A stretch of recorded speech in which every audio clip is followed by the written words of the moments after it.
Oke teman-teman, selamat datang kembali di channel Supawanawan ya. Jadi untuk ukuran besi holo yang saya gunakan di sini adalah ukuran besi dengan 44 ya, sama 1,5 kali 4 untuk proses pembuatan pintu pagar minimalisnya. Jadi ukuran yang saya bikin di sini ukuran 1,5 meter untuk tingginya. Lalu untuk lebarnya di sini 2,5 meter teman-teman. Jadi untuk tingginya nanti ini akan masih bertambah dengan rodanya ya.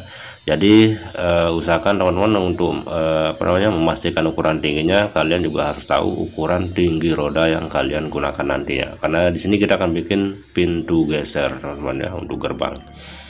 Nah, untuk kawat lasnya sendiri saya gunakan RD 460 ya. Jadi ini untuk pengelasan besi biasa maupun galvanis. Untuk teman-teman yang mungkin belum begitu tahu tentang kawat las ini, saya sudah bahas juga di video lain, silahkan temukan di deskripsi ya. Jadi pastikan kalian gunakan kawat las yang kode E6013. Jadi mereknya beragam ya, jadi pastikan aja kode kawat lasnya E6013 untuk pengelasan besi biasa sama galvanis teman-teman. Oke, jadi sini setelah bahan terpotong semua, kita cukup las saja di bagian sudut-sudutnya dulu ya, sambil kita mencari sikunya ya. Jadi artinya benar-benar pas untuk setiap sudut membentuk 90 derajat, baru kita las ya, supaya tidak bergerak lagi. Jadi cukup teman-teman las saja pada 3 titik ya, jangan dilas full dulu, karena bagian belakangnya nanti bakalan melar kalau kalian las full ya. Jadi sebaiknya nanti las full setelah semua rangka selesai ya di bagian mukanya. Selanjutnya teman-teman selesaikan aja ya di 4 sudut dari semua sisinya. Nanti untuk bagian belakang kita akan las setelah bagian mukanya terpasang semua. Oke teman-teman, selanjutnya di sini kita akan potong 2 lagi ya, ukuran besi 44-nya 2 ukuran.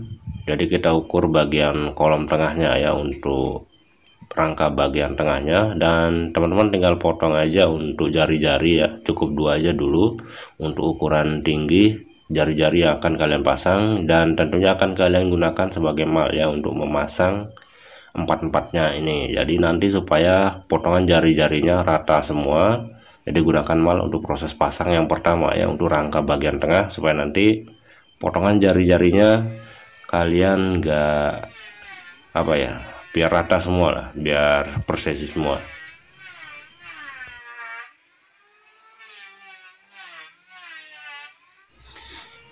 Oke, jadi di sini yang pertama kita sudah ukur ya untuk ukuran jari-jari bagian tengahnya. Jadi di sini teman-teman tinggal bentuk aja mal seperti yang kalian lihat ya. Ini lebarnya 8. Jadi teman-teman nanti biasanya menggunakan 8, 10, atau mungkin kalau misalkan customer mintanya di bawah 8 atau ukuran lubangnya lebih kecil, teman-teman tinggal bikin mal aja seperti ini ya. Jadi supaya lubangnya pas semua, jadi gunakan 2 mal sekaligus teman-teman. Oke, ini jari-jarinya udah terpasang semua ya. Jadi untuk tips bagaimana cara membagi jari-jari saya udah bahas di video lain. Jadi silakan teman-teman cek aja nanti di beranda channel ini ya, supaya untuk lebih lengkapnya. Jadi kalau bahas ini kayak kepanjangan. Nah, jadi ini adalah proses pasang untuk bagian atas, sekedar variasi ya di bagian atasnya, cuman kita pasang 2 aja. Oke, nah jadi karena kebetulan kita bikin 2 pintu sekaligus ya. Jadi yang kecil ini menggunakan engsel teman-teman. Jadi ini proses pengelasan yang bagian belakang. Jadi semua sudut dari rangkanya udah dilas full ya. Jadi kita bisa las full di bagian belakangnya lagi, karena bagian depannya udah kita las full semua teman-teman. Jadi kita langsung aja las full ya untuk semua bagian yang belum kita las, jadi supaya nanti untuk proses pengamplasannya biar nggak ragu lagi karena semua sudah dilas. Oke, jadi kalau misalkan terjadi bolong ya, nantinya teman-teman bisa gunakan sisa kawat lasnya sebagai kawat tambal ya, contohnya kayak gini. Jadi sisa kawat las yang 5 cm atau 4 cm teman-teman bisa gunakan untuk nambal yang bolong ya. Nah, jadi teman-teman, karena kita masih nunggu proses pengantaran list plang ya, jadi kita selesaikan aja dulu untuk bagian pintu yang berengsel ya. Jadi supaya nanti kita pastikan aja ukuran list plangnya. Jadi ini adalah proses pasang engsel bobotnya teman-teman. Jadi bagian yang sudah terpasang inilah plat dan ketebalan 3 mm ya di bagian bawah. Ini ada sedikit jarak. Lalu di bagian bawahnya kita tempel sekitar ketebalan 0,5 ya.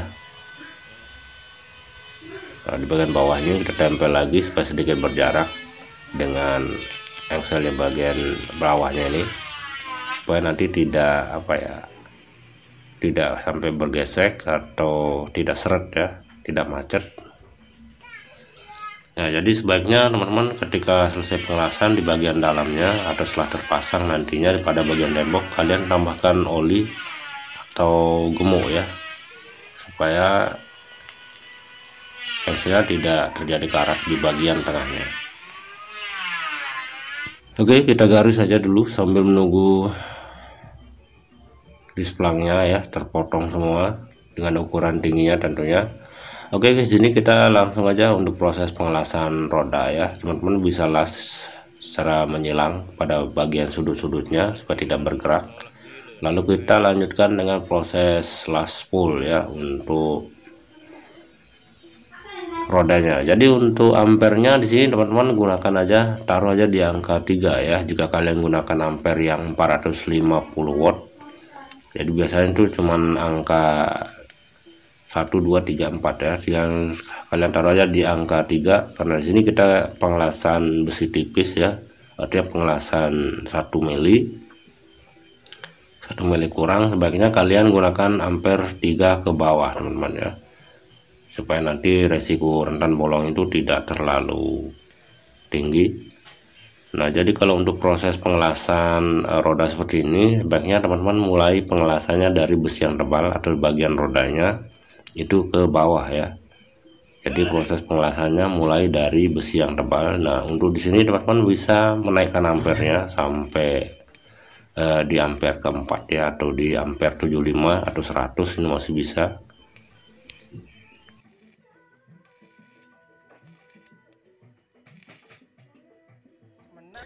Nah, jadi setelah rodanya kita pastikan berputar normal, teman-teman tidak apa-apa las saja di bagian luar murnya ya, mur drat, supaya nanti ini biasanya masalah di lapangannya sering terbuka ya untuk murnya. Ya teman-teman bisa las saja seperti yang tadi. Nah, lalu untuk sebelum proses pasangnya teman-teman bisa tambahkan oli atau gemuk ya, supaya nanti rodanya bisa sedikit awet, bisa bertahan lebih lama untuk durasi pakainya. Oke teman-teman, hasilnya yang ditunggu-tunggu datang juga nih untuk list plangnya. Jadi karena ukuran list plang ini ada yang beragam ya, ada yang kurang 1 mili, 3 mili. Jadi untuk perbedaannya takutnya nanti akan sedikit ada lubang ya di bagian sela jari-jarinya. Jadi kita pastikan aja lebar dari semua list plang baru kita ukur ya teman-teman.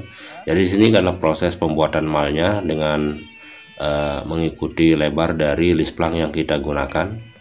Jadi supaya nanti proses pasangnya lebih cepat, kita bikin malnya aja supaya kerjaan kita lebih cepat teman-teman. Jadi untuk penggunaan jaraknya ini sangat penting ya, supaya nanti itu menentukan kerapian dari proses pasang list plang. Jadi list plangnya pas berada di antara hole 1,5 kali 4-nya. Oke, kita bikin malnya dulu teman-teman.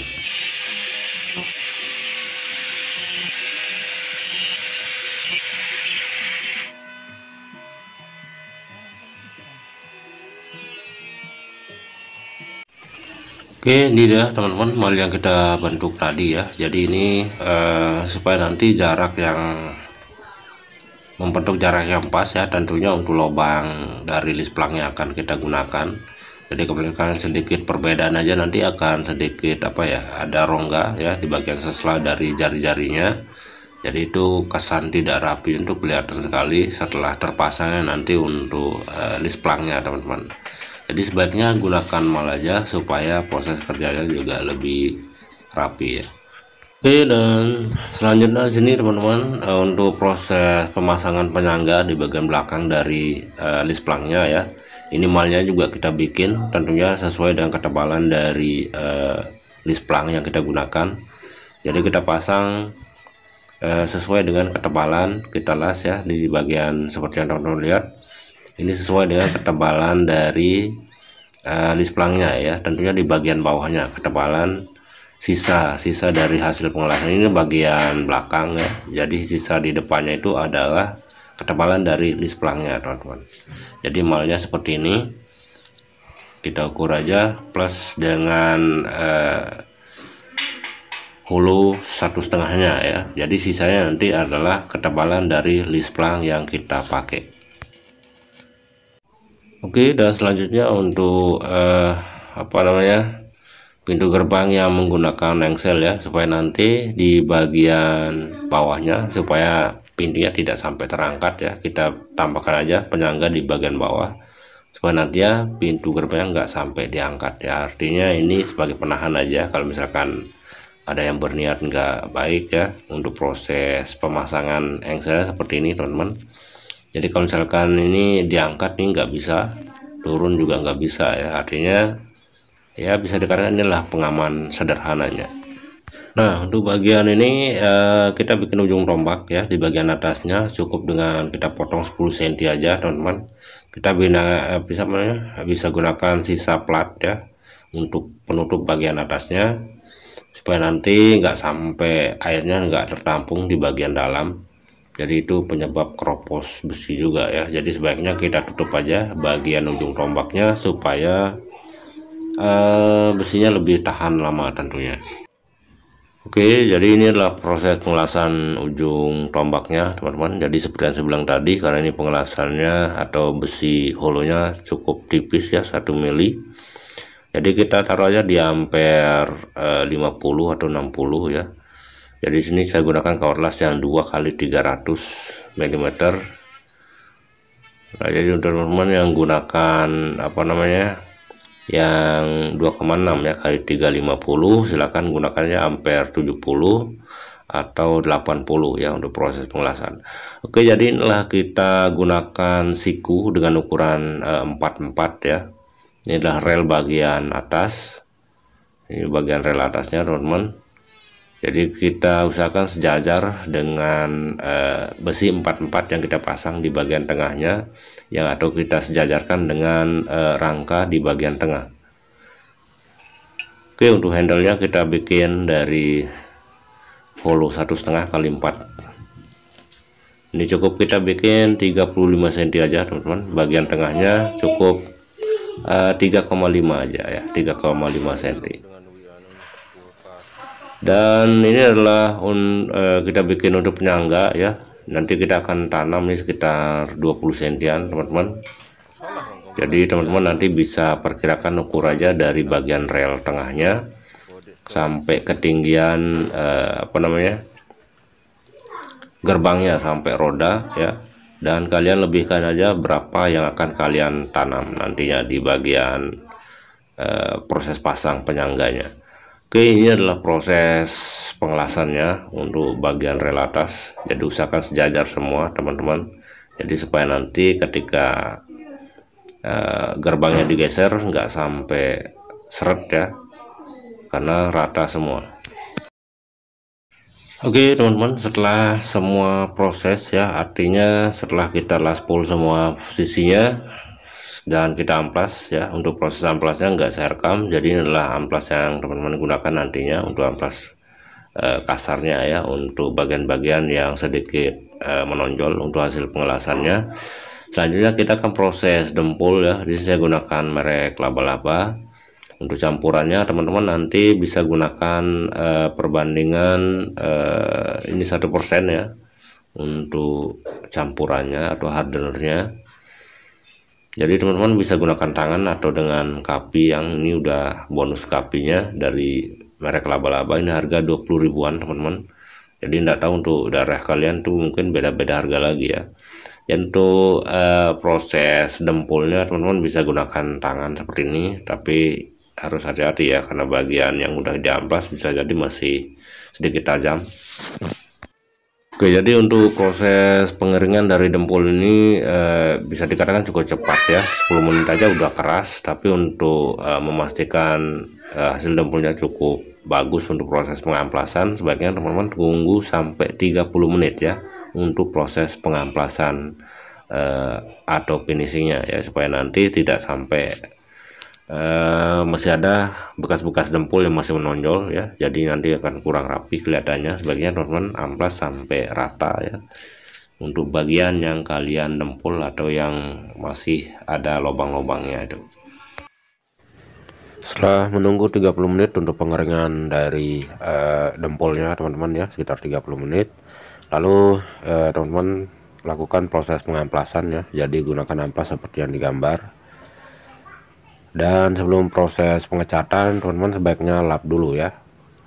Dan di sini kita sudah lobangi di bagian tengah dari penyangga, penyangga dari lisplangnya teman-teman. Ini kita gunakan mata bor 8 ya, mata bor besi 8 itu tembus sama lisplangnya ya. Untuk catnya saya gunakan zinc chromate seperti ini, seperti gambarnya. Dan untuk skrupnya teman-teman bisa gunakan skrup yang ukuran 6 mili ya. Untuk untuk kepalanya yang 8, berarti teman-teman gunakan skrup yang 8 mm. Oke, jadi untuk teman-teman yang mau ikutan di proses pemasangan, silahkan klik subscribe dan tanda loncengnya ya, atau nanti kita akan sediakan di deskripsi untuk proses pasangnya. Oke, sekian dulu teman-teman, semoga videonya bermanfaat buat kita semua. Jangan sungkan untuk berkomentar ya. Jika ada pertanyaan atau kritik saran, silahkan di kolom komentar. Sampai jumpa di video selanjutnya.